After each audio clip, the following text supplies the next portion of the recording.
Hello po, ako po si Jillian at ngayon gagawa po tayo ng Spanish Gourmet Tuyo.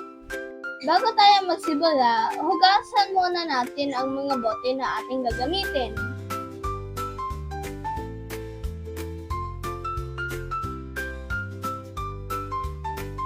Saka natin pakuluan upang ma-sterilize ang mga bote.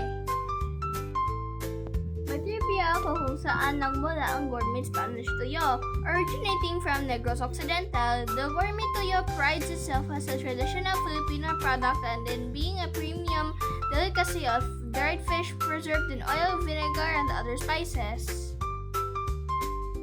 Bago tayo magsimula sa paghihiwa ng ating mga sangkap na gagamitin, kailangan mo nang hugasin ng mabuti ang ating mga kamay.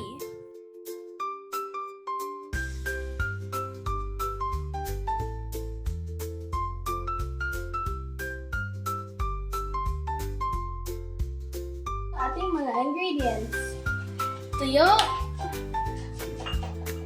bawang, paminta at laurel, suka, sili, at vegetable oil.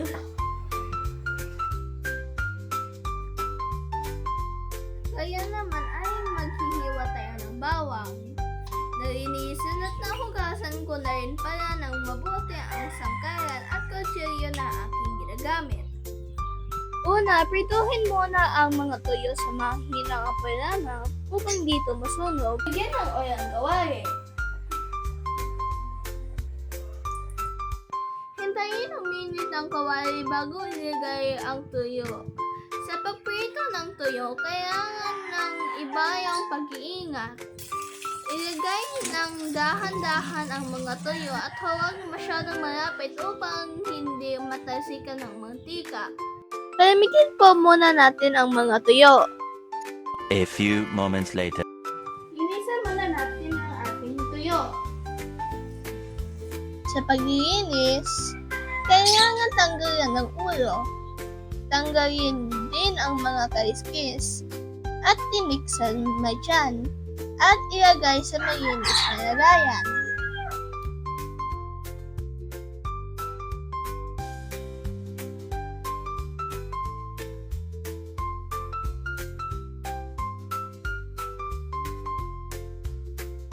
Initin muna natin ang kawali.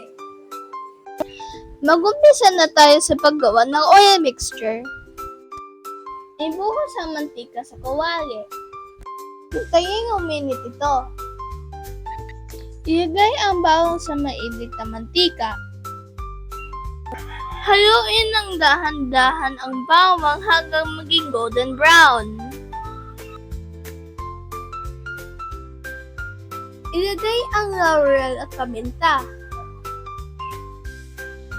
At haluin ng dahan-dahan. Ilagay ang sili. Ilagay ang suka. Mag-ingat sapagkat ito ay tumatalsik. Ibuhos ang nainisang mga tuyo. Sa pagluluto nito, dapat nasa pinakamahinang apoy lamang. Para di magtalsikan ang mantika, di tayo mapasok.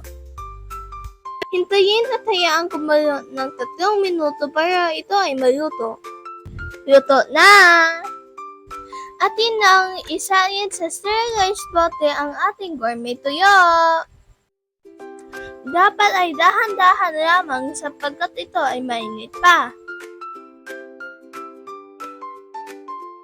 Takpan agad habang ito ay mainit pa para mag-lock ang takip. Storage. Keep refrigerated once the product has been opened and consumed within 2 days. With the 2-year expiration date, store in a cool, dry place away from direct sunlight, ready to eat gourmet tuyo. Sa paggawa natin ng sariling pagkain, mapapanatili natin ang kalinisan ng ating kinakain at ito ay nakakatulong sa kalikasan sapagkat ako ay gumagamit ng recycled na bagay gaya ng bote. Bye! Thank you for watching!